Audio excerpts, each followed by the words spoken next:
どうも皆さんこんにちは。前回の動画でこちら写真プリンターエプソンの PX1V を買ったっていうお話をしたんですけど、今日はその続きです。このプリンターを買ったのと同時にいろんな種類のプリント用紙も買ってきたんですよ。まだね全種類は使ってないんですけど、今のところ使ってみた紙の種類について今日は話していこうと思います。で、次回の動画の予告なんですけど、次回の動画もこのねプリント関連の話になります。ちょっと前にインスタグラムストーリーズの方でこのプリンターでプリントした写真を額に入れて、それをね写真に撮ってアップしてたんですけど、その時に写真を収めてたフレームについての質問がねいくつかあったので、次の動画ではねその写真のフレームについてお話ししたいなと思います。こういうフレームなんですけど、見えるかな。で、ちょっとねまた興味がある方はぜひご覧ください。今から紹介する紙の製品リンクはこの動画の概要欄に書いておきます。私自宅写真プリントは初めてということで、いろんな紙を試してみたいなと思って複数種類買ってきたんですけど、まずはどんな基準で紙を選んだのかっていうのをお話ししていきます。で、その後それぞれの紙の質感について話していきます。まずここら辺の小さめの紙です。これらは 2L サイズでエプソンの汎用的な写真用紙で光沢紙絹目調です。こ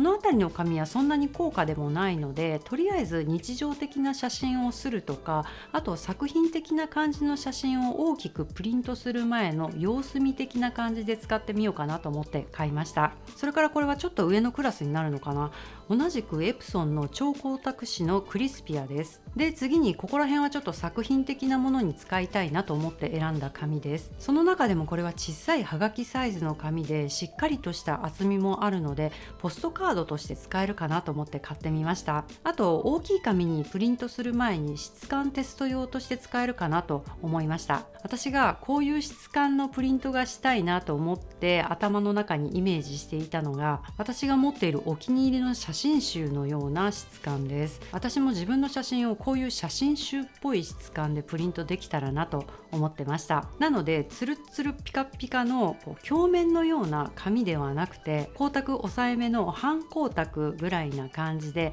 あとね紙の表面が少し触るとザラザラっとするようなものがいいなと思ってました。ただ私が見てたお店では紙の種類自体はね結構たくさんあったんですけど、サンプルが出てなくて紙の質感を確認できないとか、私が欲しいなと思った紙でも欲しいサイズがなかったりとかして、今回はとりあえず在庫があって質感を確認できたものだけをね買ってきました。まだ大きいサイズの A3 のびは1枚も使ってないのでちょっとねコメントができないんですけど、今のところピクトリコのソフトグロスペーパーとピクトランの極紙バラ板っていう紙が私が目指している写真集のプリントに近い質感だなと思いました。まずピクトリコのソフトグロスペーパーなんですけど、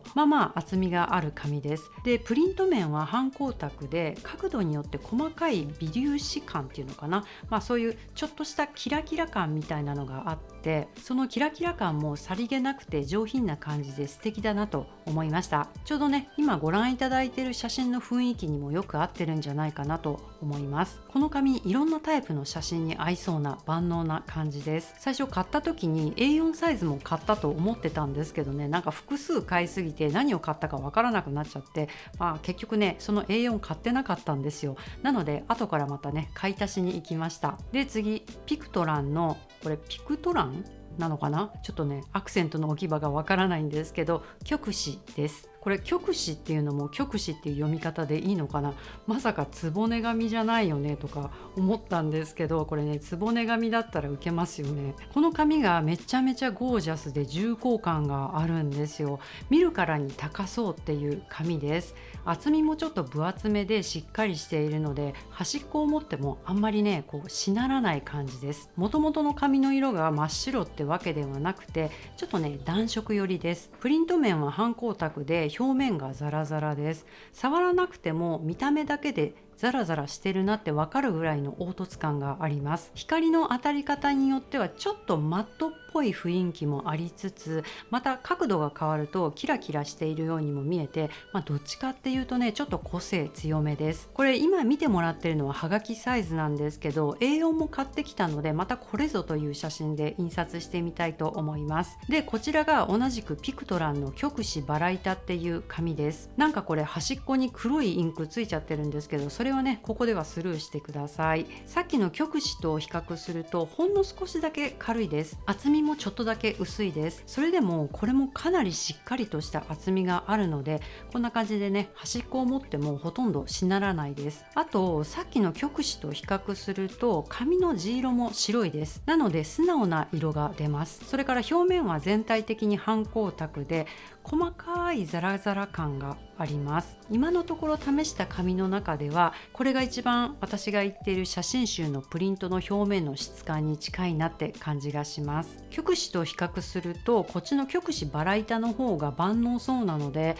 今となっては A4 サイズこっちを買っとけばよかったなって思ってます。店頭でサンプルプリントが置いてあったのが極紙だったんですよ。ほんとね、上質でかっこいい紙ではあるんですけど、こうやってこの2枚を比較すると極紙は地色も暖色寄りですし、少し特殊感もあるので、極紙バラ板と比較するとね、ちょっとねプリントする写真を選ぶかなっていう感じがします。一方極紙バラ板の方は地色も白いので、カラーも思った通りのものが素直に出るし、表面の質感もめちゃめちゃ綺麗です。今回使用した紙の中ではこれが一番好きだなって思いました。ただこれ大きめの紙になるとちょっと値段が張るんですよ。なので普段使いにじゃんじゃん使うっていうわけにはいかないです。で、次、最初に紹介したエプソンの紙です。私が最初に思っていたのが写真集のようなプリントの質感にしたいということだったので、光沢紙とか超光沢紙っていうのはちょっとね、そのイメージに合わないって思ってたんですよ。なのでここら辺の紙は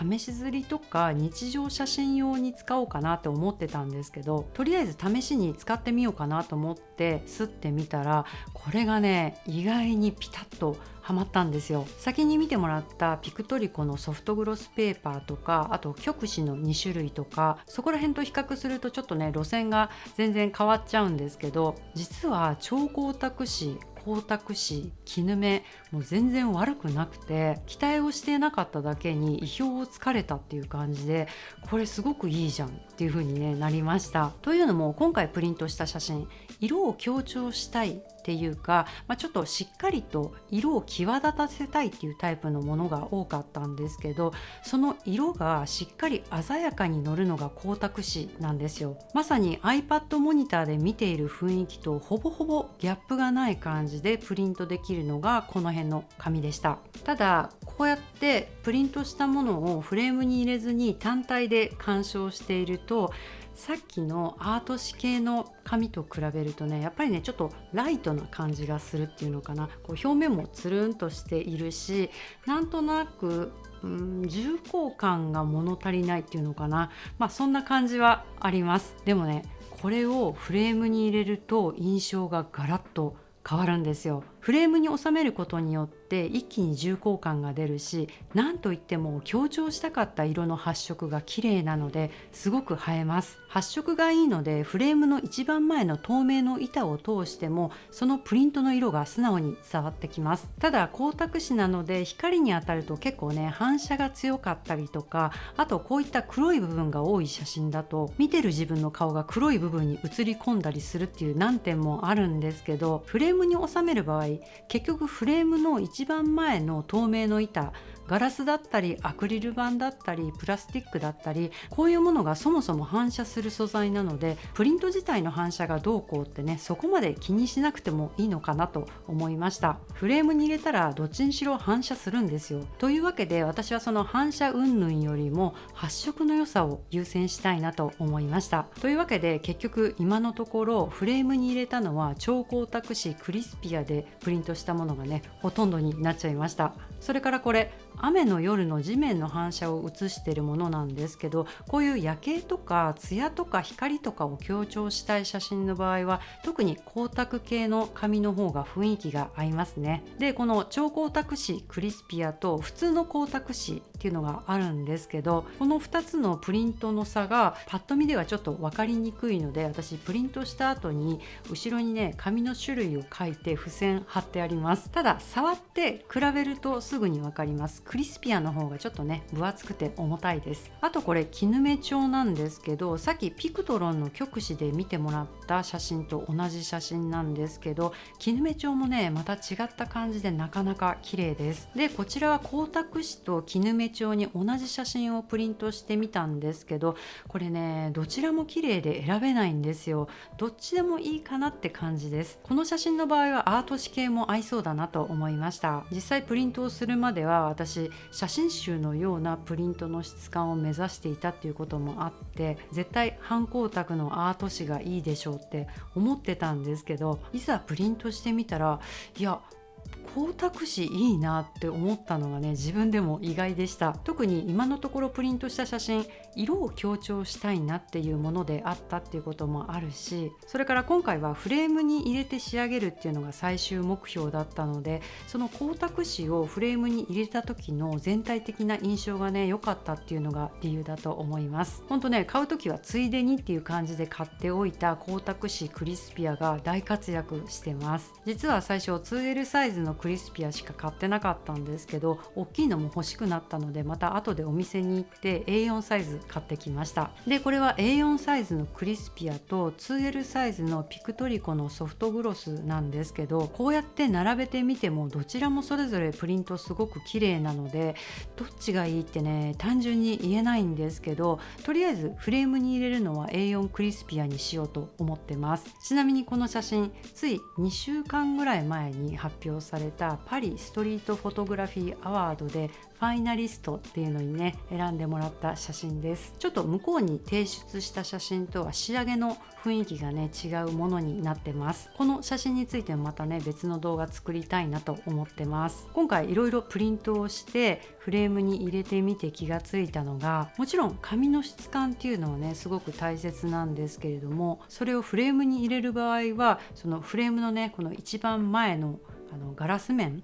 プラスチックだったりアクリル板だったりもすると思うんですけれども、それを通して見た時の見え方まで計算して紙を選ばないといけないんだなっていうのがね分かりました。ということで今日は写真プリント紙についてお話ししました。次回はこの